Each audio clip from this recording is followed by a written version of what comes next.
hoppaa, slaidaa ja sitten vaan sen tekemiseksi sun pitää paljon yrittää juuri hoppausta. Ei mene ihan silleen, että koko ajan vaan kaadet. Juuri tätä pitäisi tehdä paljon. Ja sitten kun se on hyvin, niin juuri tätä.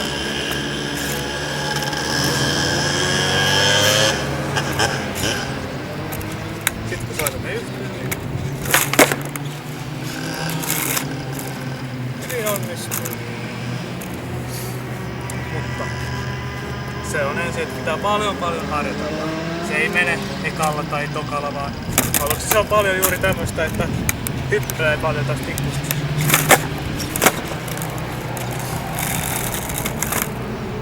Et sun pitää koko ajan tehdä sitä samaa liikettä.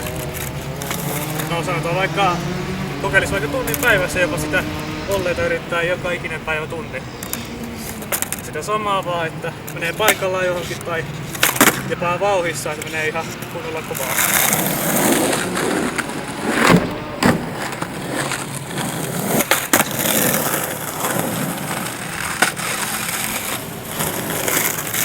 Mutta se on juuri sinusta kiinni, että haluatko sä oppia se ihan yrittämällä vai haluatko tehdä sen pikkuhiljaa. Et jotkut oppii nopeammin ja joskus hitaammin. Et ne ketkä yrittävät, niin no ne saa sen nopeammin paikalle. Ja ne ketkä monesti juuri rennosti vetää, niin neillä menee vähän kauemmin monesti. Mutta se ei ole myös siitä kiinni, vaan se on juuri ihmisestä kiinni, että jotkut vaan oppiikin paremmin ja jotkut oppii vähän myöhemmin. Mitäs muuta? No. Monet ihmiset tykkää laittaa joskus aluksi jopa tälle jalat. Että näin ei saa ikinä olla. Näin. Koska tämä on juuri kickflippiä varten. Että jos sä tästä otat jotain vitu olleita, niin good luck. Mutta aina kannattaa pitää mahdollisimman suorana, tai no samalla kuin tämäkin täällä.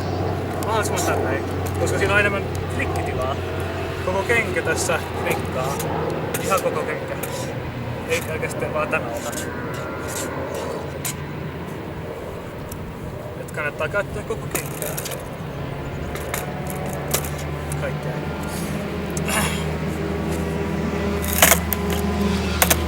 Ja mitäs muuta vielä? Enpä keksi oikeastaan muuta.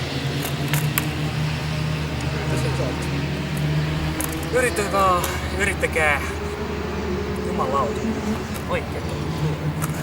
Yrittäkää vaan parhaanne ja varmasti lähtee. Ja sitten kun lähtee, niin sitten saa jopa tohon.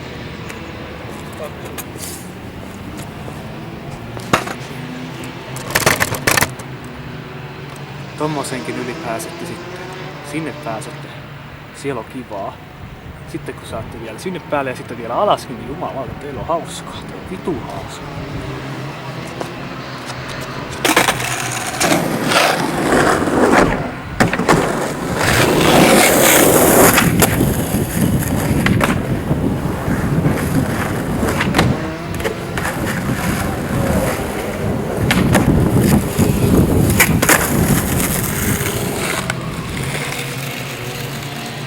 Mutta yrittäkää ihmeessä. Olle on kyllä tosi hauska temppu, kun sitten sen saa. Good luck.